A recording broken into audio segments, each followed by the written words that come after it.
Eh bien, bonjour, chers auditeurs, pour ce 89e Libre Journal de Jean-Michel Vernochet. Nous sommes le 11 septembre 2023, l'anniversaire de l'effondrement des trois tours. Trois petits tours et deux avions. Trois petits tours et puis s'en vont. Je suis en compagnie de Jean-Michel Vernochet. Bonjour à vous. Oui, bonsoir à toutes, à tous. Bonsoir à vous, Monsieur V.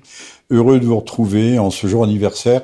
On se souvient qu'il y avait eu un passeport volant et volage qui avait atterri au pied des gens qui venaient déblayer les décombres pour nous indiquer qui étaient les véritables coupables.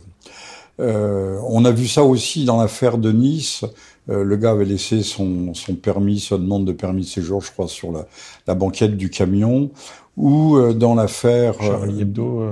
dans l'affaire de Charlie Hebdo, là aussi, ils avaient laissé leur carte d'identité sur le siège avant ou arrière du véhicule emprunté. Mais il y a des hasards qui font bien les choses, bien entendu.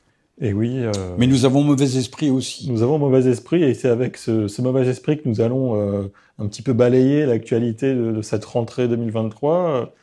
Alors pour commencer, je peux vous proposer de parler de ce sujet qui remue l'actualité, c'est l'abaya. Oui, alors, écoutez, l'abaya, c'est très mignon. En tout cas, c'est un bon thème, c'est un bon motif pour parler d'autre chose que de l'actualité réellement pressante, de la France qui se fait foutre à la porte de l'Afrique, de la crise nigérienne, qui sont des crises graves, hein, qui engagent, on y reviendra peut-être pas, mais on peut éventuellement en dire un mot. Donc pendant qu'on nous bassine avec l'abaya, et à chaque fois qu'il y a vraiment des circonstances particulière, très particulière. Il y a un drame, une tragédie qui arrive à point nommé, mais ça c'est vieux, hein, ça date du temps déjà des Gilets jaunes. Je m'étais amusé, si l'on peut dire, dans un article, de recenser toutes les coïncidences extrêmement étranges entre des décisions politiques qui doivent être prises et des faits divers tout à fait divertissants, dans tous les sens du terme. Voilà. Alors, l'abaya, quand même, on peut en dire un mot, on n'ose pas dire, on ne veut pas installer l'uniforme à l'école, mais au moins pour une partie du public scolaire, l'abaya est déjà un uniforme. Hein, de même que le gilet à capuche ou autre. Et on affirme qui permet d'affirmer une identité culturelle, religieuse, mais aussi politique. C'est l'uniforme, ce sont des soldats qui portent l'uniforme. Hein, il y a un côté militant. Miles militis en latin qui veut dire soldats. Sont des soldats qui sont partis à la conquête de la France et ils le disent d'ailleurs très bien. Mais alors qu'est-ce que cache cette volonté d'interdiction de l'abaya? Est-ce que c'est une mesure islamophobe? Évidemment non, on peut pas attendre de la part de notre nouveau Darmanin. ministre. Attal ou Darmanin? Oui, Attal, qui lui est un LGBTiste Q+, affirmé, revendiqué, qui a suivi d'ailleurs Monsieur Papendiaï, mais qui lui était simplement wokiste. Hein, il voulait du mélange de tous les genres, du mélange des genres, du mélange des races, du mélange des ceci, du mélange des cela, tout en protégeant soigneusement ses enfants. D'ailleurs, on y reviendra peut-être. Entre Ndiaye et Attal, on passe de Charib dans Silla. Si vous ne savez pas ce qu'est Charib dans Silla, c'était des gouffres marins particulièrement redoutés dans le détroit de Messine, je crois. Charib devait être un tourbillon gigantesque et Silla, un autre monstre du même type. Et c'est resté à travers les âges, même si on a oublié la géographie antique. Alors, je parlais d'uniforme à propos de l'abaya. Monsieur Attal se fout de l'abaya j'allais être vulgaire, pardonnez-moi, comme de sa première chemise ou de son premier caleçon, mais ça fait bien dans le paysage, ça donne un gage à la droite, ça empiète un peu sur les sur les brisées c'est un terme de chasse, brisé, sur les brisées de Monsieur Zemmour, qui fait sa rentrée avec Mademoiselle Le Pen, nièce. Ça leur coupe un peu l'herbe sous le pied, voilà. Mais et puis en même temps, ça montre qu'on n'est pas indifférent, que on ne veut pas donner corps au mythe, au fantasme du grand remplacement, mais manque de chance, on va nous dire bientôt, on nous le dit déjà, que le grand remplacement est inéluctable. C'est ce que vient de faire Monsieur Sarkozy. Il est inéluctable, mais hier on le niait, et aujourd'hui on dit on ne peut pas revenir en arrière. Oui, il est déjà réalisé le grand remplacement. Venez dans les grandes villes, regardez ce qui se passe dans les banlieues ou dans certains quartiers. Venez à Paris, en dehors des quartiers dits chics, mais qui sont aussi des quartiers d'insécurité. Vous verrez que le grand remplacement est là à tous les niveaux, à tous les étages. L'emploi des Français est devenu beaucoup trop onéreux avec les charges sociales, les charges ceci, les charges machin. Et puis on dégoûte et on dissuade les Français de travailler en leur donnant des RSA, ce qui permet d'éponger les 400 000 impétrants, nouveaux arrivants, légaux, illégaux qui arrivent chaque année dans ce pays. Beaucoup sont charmants d'ailleurs. Quand je dis charmants, ils sont agréables. Quand je vais dans le métro, c'est eux qui se lèvent la plupart du temps, et pas les blancs. Hein. Voilà. Ils essayent de bien faire pour beaucoup d'entre eux, au moins de s'intégrer, et ils nous crachent pas tous au museau. Voilà.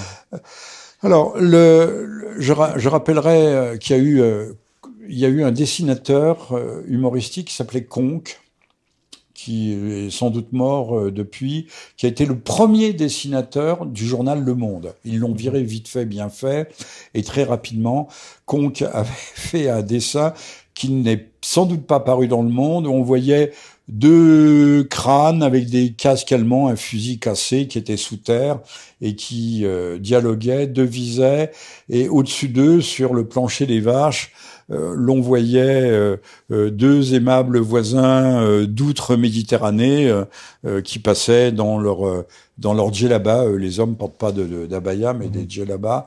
Et le premier casque disait au second: ah, si on avait su qu'il suffisait de venir avec une simple valise. Oui, mais ça en dit long, ça résume tout. L'un des premiers présidents d'Algérie, Monsieur Ouari Boumedienne, le fameux colonel Boum Boum, qui est resté aux affaires entre 65 et 78, avait dit avec fermeté et précision: nous conquérerons la France par le ventre de nos femmes. Bon, c'est en cours. Hein. C'est en cours, si ce n'est déjà en grande partie réalisé. Alors, je vais vous faire une citation. Je parlerai pas du camp des singes. Les grands remplacements qui ont également opéré grâce à la complicité de nos dirigeants. De la grande complicité. C'est une politique chez eux. On y viendra peut-être en conclusion à propos du G20, mais tout est fait pour détruire et le peuple, les peuples qui composent la France, puisqu'il y a plusieurs peuples, il y a des Occitans, il y a des Alsaciens, des gens donc germanophones, il y a des Flamands, il y a toutes sortes de pays, de peuples qui ont fusionné pour créer cette nation qui est donc une fédération de peuples qui s'appelle La France. Jean Raspail, en 73, avait écrit ce livre, je ne sais pas s'il était prophétique, mais en tout cas, il était visionnaire, qui s'appelle Le Camp des Saints, et que nous vivons tous les jours, que ce soit à Lampedusa ou ailleurs. La Grèce est submergée, l'Italie est submergée, et Madame Meloni, la Madame Le Pen italienne, marche dans la combine de toute évidence. Ces gens, pour avoir leur bâton de maréchal, de bons Européens, sont obligatoirement de bons mondialistes et entrent dans cette logique qui est en fait de destruction des nations et des peuples qui les composent. Alors, je voulais vous citer, faire une citation. Vous en êtes d'accord, Monsieur V? Très bien. Du quotidien Échourouk, qui est le grand journal conservateur le plus vendu en Algérie, 500 000 exemplaires. Pensez que quand on parle de grands quotidiens, la Shaishin Boom au Japon, c'est 2-3 millions. Nous, François, quand j'étais gamin, tout le monde lisait François. Dans le métro, même le matin, hein, même si ça s'appelait François, et c'était vendu à 1 million, 2 millions d'exemplaires. Maintenant, on lit plus, on regarde la télévision, mais je suis pas sûr qu'on ait développé beaucoup notre esprit critique grâce à ce médium singulier de média. Alors, Echourouk, citation. La courbe démographique de la société française va vers une domination de l'élément non français au détriment des Français. Entre parenthèses de souche. Ce qui signifie que d'autres cultures, notamment arabo-islamiques, connaîtront à l'avenir une tendance ascendante dans la société malgré les tentatives d'occidentalisation, malgré toutes les tentatives d'occidentalisation au nom de la laïcité. La majorité des enfants qui naîtront dans les décennies à venir en France seront des enfants d'immigrés, pour qui la laïcité à l'école publique ne sert à rien. La France ne pourra rien y faire, car sans eux, ce pays s'effondrera démographiquement. Je dis pas économiquement, mais en tout cas démographiquement. Le pays s'est déjà effondré démographiquement. Bon, c'est Echourouk qui le dit, mais comme je l'ai dit à l'instant, le salopard qui s'appelait Sarkozy, qui s'appelle toujours Sarkozy d'ailleurs, qui traîne des casseroles à n'en plus finir derrière lui, et qui, devant l'école polytechnique pas Villetaneuse, je sais pas laquelle, disait « Le métissage est une obligation, et s'il faut, nous prendrons des méthodes contraignantes ». Je rappelle que le texte transcrit que l'on trouve encore aujourd'hui sur le site de la présidence de la République ne correspond pas aux propos verbaux dont on trouve aussi la trace. Vous verrez à quel point donc on gomme, on lime, on efface les traces, on façonne la mémoire. Donc grand remplacement d'un côté, mais de l'autre laïcité imposée à ces nouvelles populations. Et politique de l'avortement, 220 000 avortements en France. Je ne pense pas que ça soit nos chers bons migrants, légaux et illégaux, dont les épouses ou les épouses diverses et variées, beaucoup constituent des parents isolés, se fassent avorter. La manne céleste alors on va dire que je suis réactionnaire. Non, je ne suis pas réactionnaire, je suis simplement lucide et technique. La manne céleste des allocations sociales, des allocations aux parents isolés, des allocations logement, des allocations ceci, cela, des cantines gratuites, dissuade de se faire avorter. Alors, je crois que c'est en Hongrie où il y a une politique très ni offensive ni agressive, mais très volontaire, très volontariste contre l'avortement. Quand une femme se présente enceinte, le médecin, en France, la première chose qu'on va lui dire, c'est « Madame, je vous annonce que vous êtes enceinte, voulez-vous le garder ?» Comme si ne pas le garder était une option immédiate, a priori. Et en Hongrie, on dit « Mais madame, bravo, félicitations, vous avez le droit à une quantité de choses, c'est merveilleux, la maternité est la chose la plus magnifique, c'est d'ailleurs, alors les féministes ont hurlé, c'est la destinée manifeste de la femme. » Bon. Et les hommes ont pour destinée manifeste de nourrir et de protéger la famille, à condition qu'ils aient un emploi, bien entendu. Alors, à propos de Pape Ndiaye, il y a quand même une curiosité qui n'a pas été relevée, même pas par la presse soi-disant dissidente, et qui est dissidente qu'à moitié. Pape Ndiaye porte le joli patronyme d'Ndiaye, mais celui qui a violé à Cherbourg Mégane, à domicile, une jeune femme de 29 ans, le 4 août, et le 4 août, je rappelle que historiquement pour nous, ça représente beaucoup de choses. Hein. C'est l'abandon des gens qui ont abandonné des privilèges, qui n'avaient évidemment pas mandat pour le faire. Mais on a inventé les privilèges, mais on a aussitôt inventé tous les avantages acquis. Les super carrières de la RATP, de la SNCF. Je n'ai rien contre tous les RATPistes du monde ou les SNCFistes ou les gens de ex-EDF. Au contraire, je suis très content pour eux. Mais ça s'appelle les privilèges. Voilà. Donc le 4 août, on a soi-disant 1789 aboli les privilèges, mais on les a créés aussitôt. C'est la nuit de tous les diables, hein, de pandemonium. Violée, elle était dans le coma jusqu'à ces jours-ci, Oui. 3-4 jours, mais un coma profond, un coma artificiel, on ne savait pas si elle s'en sortirait, puisque le viol avait été elle avait été véritablement empalée avec un manche à balai. On lui avait perforé le diaphragme, les côtes étaient cassées, l'intestin grêle était perforé. Grêle, hein, je dis, l'intestin grêle était perforé. Et le gars, son agresseur, s'appelait Ndiaye. Il y a des comme ça, des... C'est une grande famille. En tout cas, il y a des circonstances un peu étonnantes. Il y a des résonances. On ne sait pas ce qui se passe. Bah, regardez la famille d'Assa Traoré. Oui. Elle est très grande. Celui qui avait incendé la cathédrale de Nantes s'appelait Traoré aussi. Hein. Les Traoré sont une immense chance pour la France. Voilà. On pourrait parler longtemps, mais c'est pas notre sujet, de l'insécurité galopante. On se dit que bientôt, il faudra qu'il y ait établi. Il y a en fait déjà, pour les gens un peu prudents, un couvre-feu établi de facto. 3 heures du matin dans les rues, un regard de travers, et vous risquez de vous faire suriner. Voilà. Alors ne parlons pas, on peut peut-être, Monsieur V, parler des refus d'obtempérer. Oui, il y a une multiplication des refus d'obtempérer, et on a vu récemment même qu'il y a eu encore des morts ou des... Oui, un gamin de 15 ouais. ans, Ouais. bien connu des services de police. Immédiatement, tous les journaux de gauche, et j'en reçois, l'Humanité avait dit, mais ils sont les flics qui avaient été mis en garde à vue. Je dis les flics, je pense aux policiers. Une voiture s'était arrêtée, avait laissé filer le gars, et une voiture qui n'avait rien à faire, le gars est venu s'empaler, se percuter la bagnole, et il est mort. Enfin, il était en état de mort clinique, de mort cérébrale. Mais c'était scandaleux.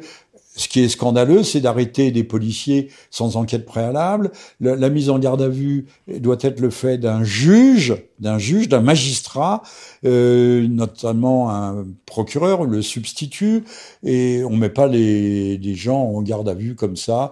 Immédiatement, là aussi, de façon immédiate, a priori, les policiers étaient coupables. Sauf que là, un dernier mot sur le malheureux gamin qui a été tête baissée sans casque dans le véhicule des policiers. Il était connu pour un port d'armes. Port d'armes, ça veut dire qu'on l'avait trouvé avec une arme à feu sur lui. C'est pas port de couteau, c'est pas une arme blanche, c'est pas un coup de poing américain, port d'armes. Or, on sait qu'il avait 15 ans, on sait que les grands chefs du narcotrafic font venir justement des gamins de 15 ans de Paris. Je sais pas s'ils viennent en go fast, en voiture bolide, ou par le train, par le TGV, c'est 3 heures maintenant pour Marseille, tirent à vue et repartent par le même train ou le train suivant. Et on sait que ces gamins, à 15 ans, sont totalement intouchables. À 13 ans, il n'y a même pas d'enquête, hein, ils sont blanchis d'autorité. À 15 ans, on n'en fait rien encore, ils sont pas majeurs. Hein. Donc, qui était ce gamin récidiviste, connu, bien qu'âgé de 15 ans, très bien connu des services de police et qui se balade, le cas échéant, avec un pétard sur lui.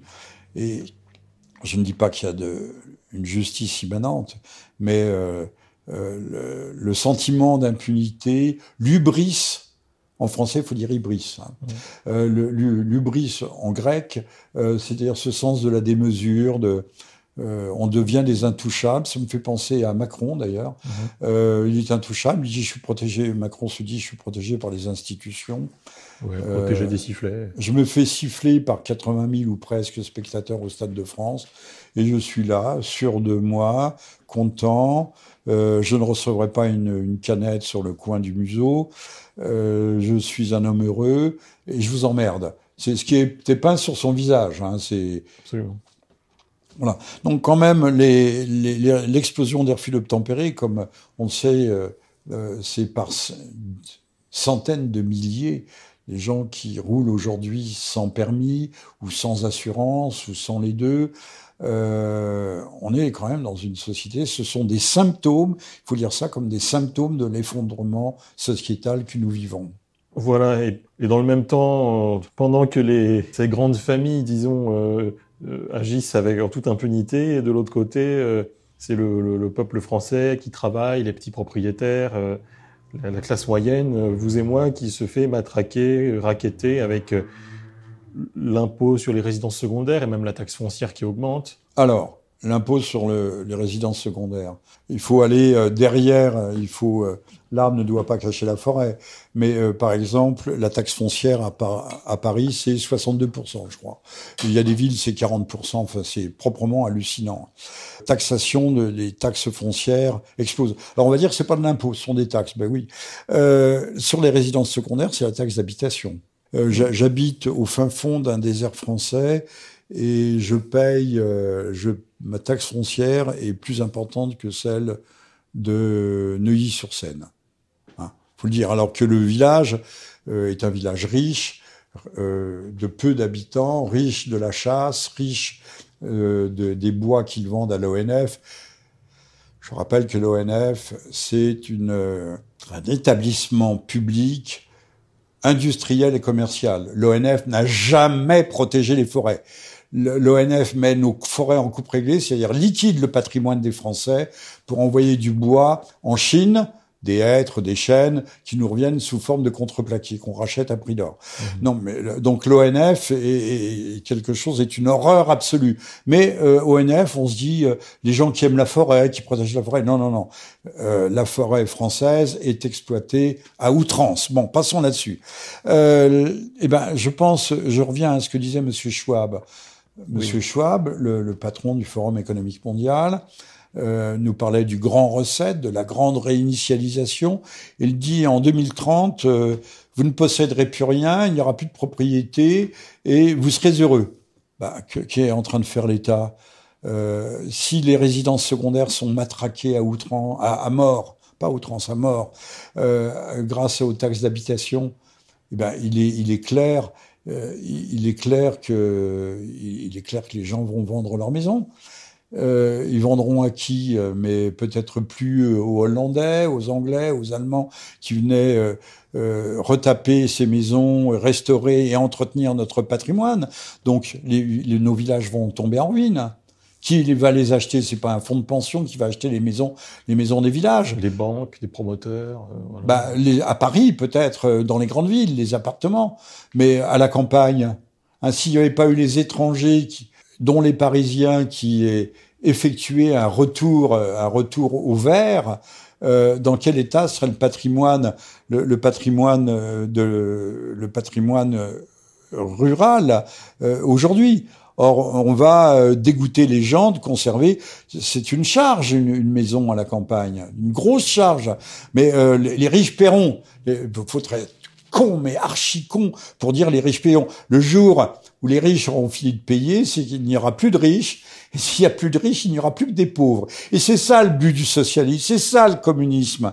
Les riches paieront. Oui, même chose on parle aujourd'hui de la taxe foncière, mais demain, c'est la taxe d'habitation pour les résidences secondaires. Les maires vont se goinfrer, même ceux qui, comme je l'ai indiqué, n'en ont pas besoin, parce que patauchent déjà dans le fric.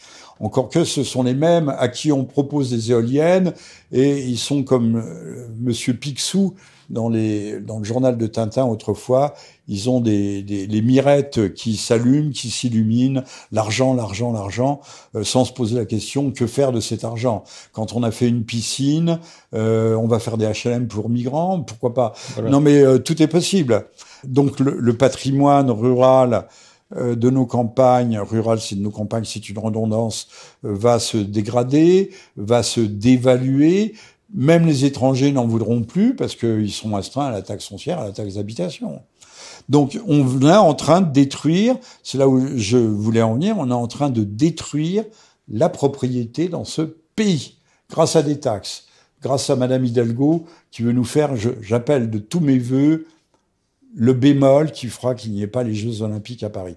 Il paraît que la police s'arrache les cheveux. On sait que sur le parcours de la Seine, il faudra mettre tous les 50 mètres, pas tous les 100 mètres, tous les 50 mètres, un tireur d'élite de part et d'autre de la Seine. Enfin, c'est la quadrature du cercle. Ils ne savent pas comment assurer la sécurité alors que partout, on nous annonce la possibilité d'attentats. Et ça, je ne suis mais pas trop fort. Hein. On nous annonce plutôt le retour du Covid. On nous masquera, on nous parquera et nous allons vers une société où les humains seront parqués, comme on peut parler comme du zoo humain. C'est effrayant. Donc la propriété privée est en voie accélérée de destruction. Et c'est ça qu'il faut voir.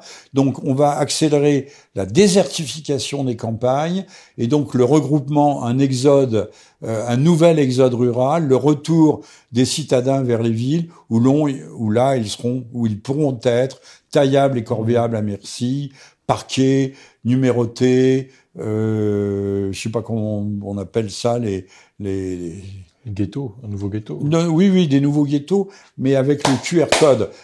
Code, c'est bien le QR code. Voilà, et les gens se le mettront bientôt sur le front sous forme de puce. Ça s'appelle la servitude volontaire. Merci, monsieur Laboétie. Pendant ce temps-là, pour les rebelles, nous venons d'apprendre que l'un des leaders de l'assaut du Capitole a été condamné à 30 ans de prison.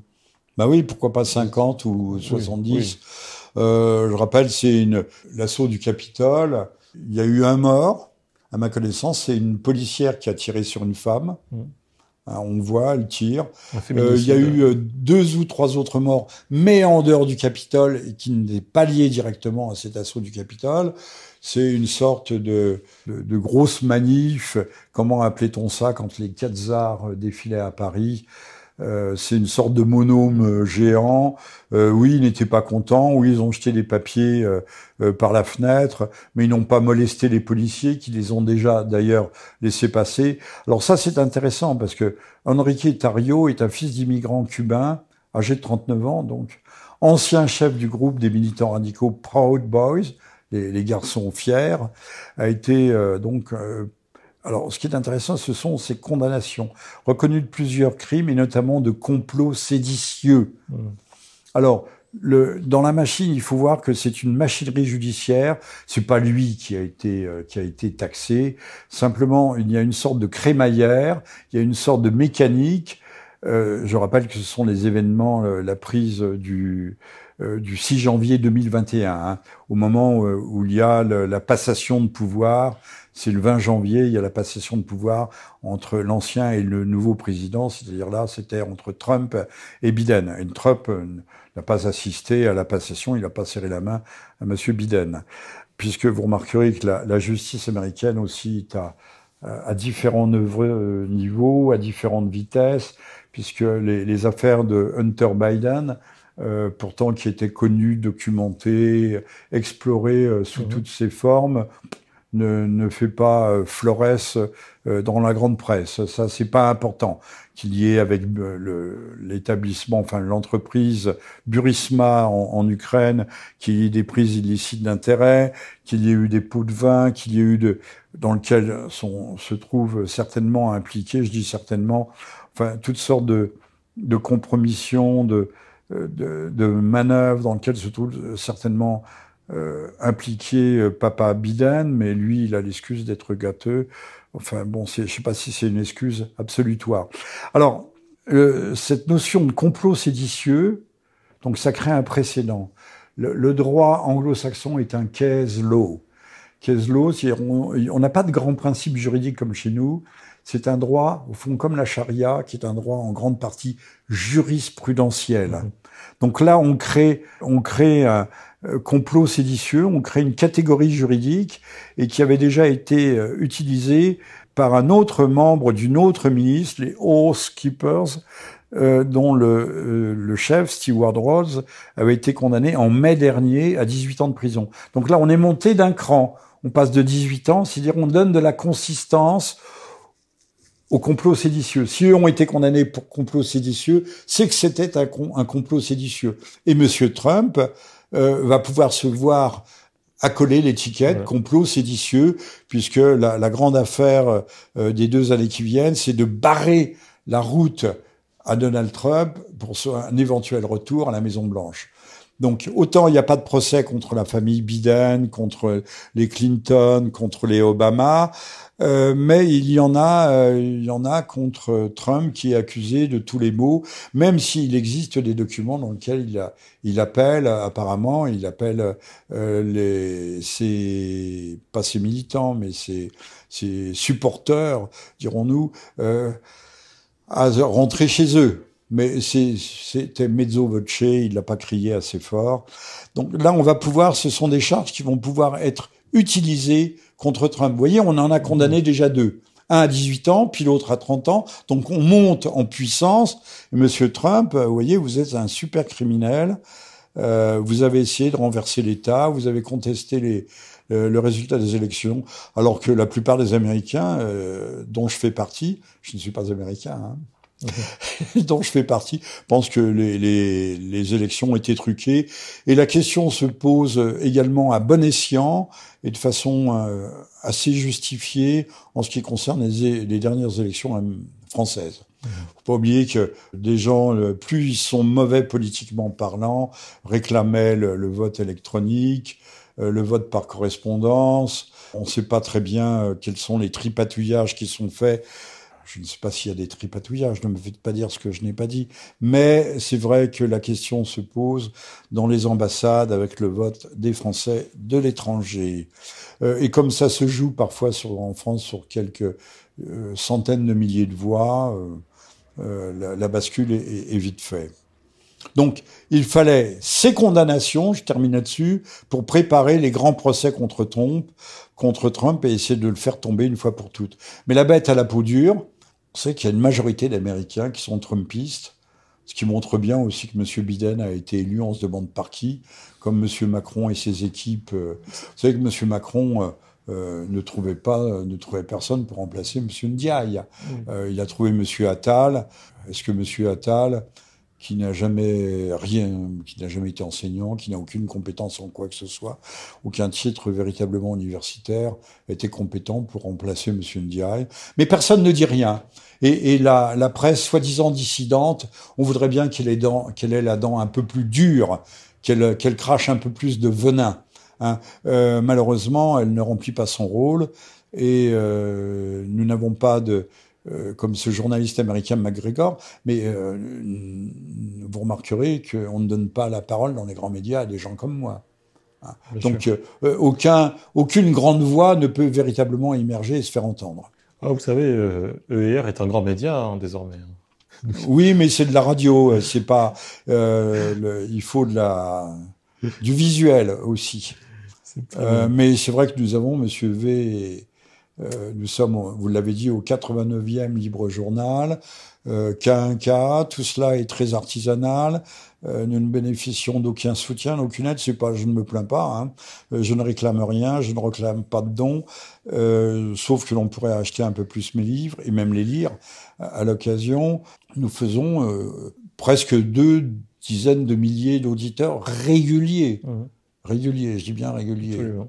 Parce que le site officiel de ER ne reprend pas ce qui est diffusé sur différents autres supports, ce qui est rediffusé sur les réseaux privés. Et donc, on sait que nous avons un impact. Mais qu'est-ce que 20 000 auditeurs dans l'immense marée des 60 millions de Français, dont beaucoup ne parlent plus français du tout, le français étant devenir une langue morte des profondis.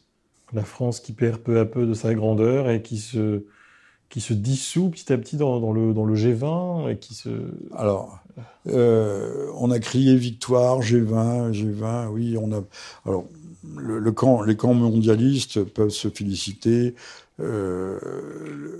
L'Inde est restée très prudente. L'Inde qui s'appelle plus l'Inde, d'ailleurs. Quand j'étais petit garçon, l'Inde s'appelait les Indes. Les Indes.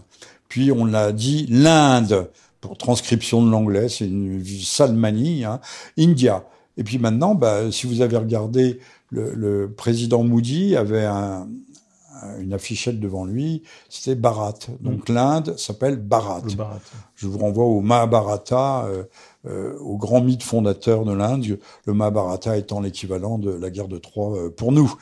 L'Inde s'est entendue avec la France apparemment pour barrer la route de l'Algérie à l'entrée au G20. Je n'ai pas de jugement là-dessus. Mais l'Inde n'était pas très favorable à l'instauration d'une monnaie unique, qui aurait été d'ailleurs, on voit bien que le mondialisme, d'une nouvelle monnaie. On parlait d'un panier de monnaie qui aurait permis d'avoir une monnaie alternative grâce à un panier de monnaie comprenant le yuan chinois, le rouble, je sais pas quoi, la roupie indienne et autres. Et ça ne s'est pas fait. Mais on peut, si on regarde les choses d'un peu près, c'est peut-être une victoire du mondialisme, parce que on va vers plus d'intégration des peuples. Le G20 a pour modèle l'Union européenne, qui est aussi... l'Union européenne est en soi un mensonge, c'est un abus de langage. Il n'y a pas d'Union européenne. Il va y avoir un discours de l'Union, comme si on était l'Amérique. D'ailleurs, on parle anglais à tout bout de champ. Il y a un acte, une loi, je ne sais pas ce que c'est, une loi européenne. L'Europe n'étant pas un État, comment peut-on prendre des actes, c'est encore un mot anglais, sur l'économie numérique, ou sur les réseaux, qui donnent toute licence. Le Front National, je le dis sans méchanceté, je le dis avec regret, je le déplore, a voté comme un seul homme au Parlement européen pour ce texte, qui est un texte profondément liberticide, qui est porteur de toutes les censures possibles. Avant, c'était les grands canaux, les grands réseaux qui censuraient eux-mêmes. En avait-il le droit? Évidemment non. Et nous, maintenant, on introduit, l'Europe introduit la possibilité d'une censure immédiate pour les propos, mais alors c'est tellement vague, pour les propos qui déplairont, pour les propos non politiquement corrects, par exemple pour ce que nous sommes en train de dire, hein, censure immédiate. Voilà, Madame Le Pen a fait voter son groupe, en ce sens, et c'est, je sais pas ce que ces gens ont dans la tête, c'est profondément déplorable. Alors l'Europe, j'en reviens, l'Europe n'a jamais existé, le personnel européen qui dirige d'une main de fer cette Europe, le Parlement européen se contentant d'avaliser les oukases de la Commission bruxelloise. Oukase, c'est un mot russe. Hein. D'avaliser les oukases ne sert à rien. C'est un paravent, c'est un brouillard, c'est rien du tout. C'est un écran de fumée, ce Parlement. C'est un Parlement croupion dans une chambre d'enregistrement, et la machine infernale avance, et qui dit intégration européenne dit désintégration des peuples. Hein, on voit bien, c'est depuis que M. Macron est aux affaires, depuis 6 ans maintenant, la France se défait, se délite, et M. Sarkozy, qui était un salopard, pardon, M. Sarkozy, ne parlons pas du simple d'esprit du Minus Abins Hollande, mais qui a fait la même politique, qui n'a pas peur de continuer à l'ouvrir d'ailleurs, de temps en temps. Ce G20 fait progresser l'intégration mondialiste et donc la désintégration des peuples. Je pense qu'il faut voir les choses sous cet angle, et la Russie n'a pas marqué véritablement de point si le G20 ne l'a pas condamné formellement. De toute façon, je pense que la guerre étant perdue pour l'Ukraine, on s'achemine vers une non-paix, non-guerre, on ne sait pas très bien ce que ça va donner. Je rappelle que pour M. Zelensky, le modèle, c'est l'État israélien. Comme par hasard. Oui, il le dit, je voudrais, M. Zelensky nous l'a dit, je voudrais que l'Ukraine soit un nouvel Israël.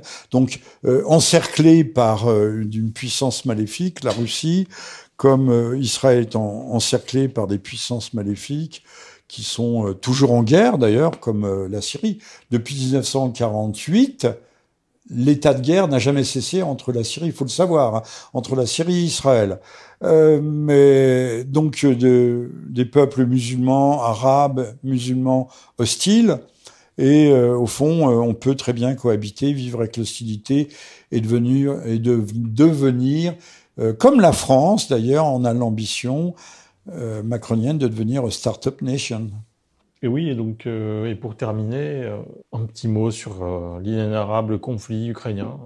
Alors, pour ne pas conclure, je viens d'évoquer l'Ukraine, dont le modèle politico-organisationnel serait militaro-politico-organisationnel serait l'État d'Israël, État assiégé, État encerclé, en but à l'hostilité de ses voisins pour Israël et de son grand voisin pour l'Ukraine. On nous parle de la contre-offensive depuis des mois, depuis presque 3 mois. Mais même LCI commence à lâcher du lest, il commence à avoir des doutes.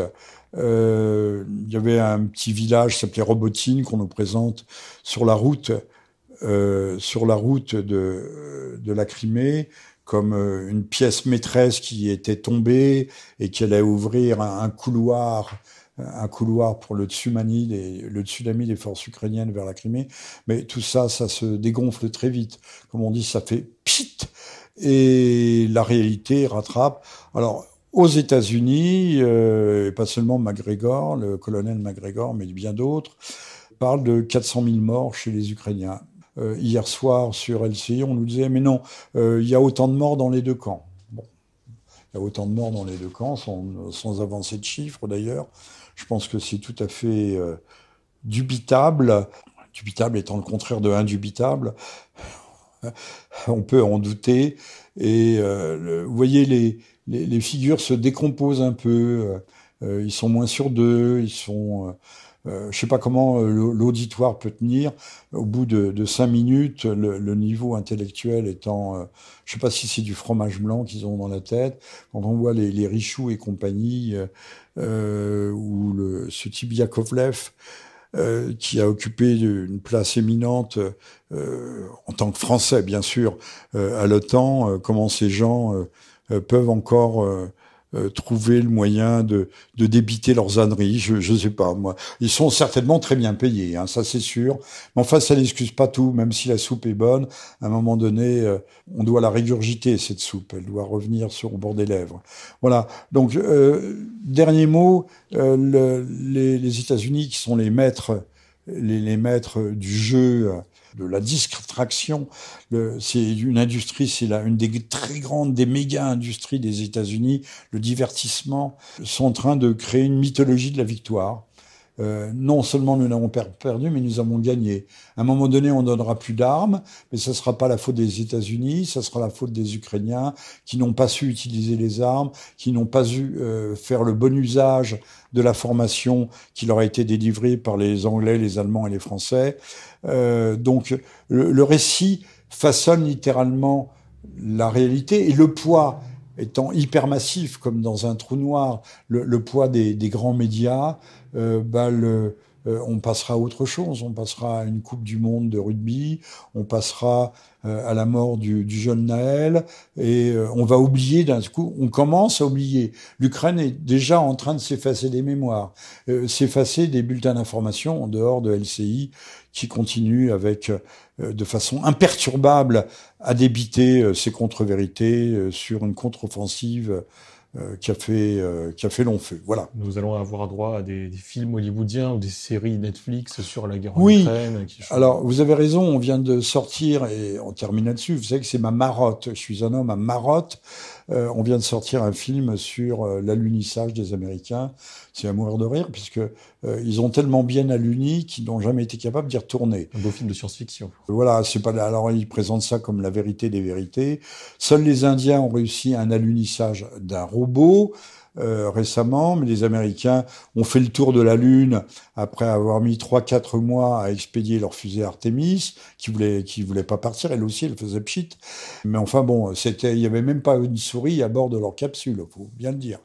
Hein, et puis on est resté à distance respectueuse. On a fait non pas des cercles dans l'eau comme la marine nationale française, mais on a fait des cercles dans l'espace avec une fusée super géante, super bourrée d'informatique qui n'existait pas évidemment à l'époque Apollo, mais beaucoup de gens continuent à croire et à rêver que les Américains, ces super cow-boys, sont allés là-haut, très là-haut, pour le grand bien de l'humanité. Très bien. Merci beaucoup. Merci à toutes et à tous. Et on se dit à très bientôt. Merci, Monsieur V. Merci à vous, Monsieur Vernochet. Je rappelle que nous sommes le 11 septembre, où 2 avions ont fait s'écrouler 3 tours. Merci et à très bientôt, chers auditeurs.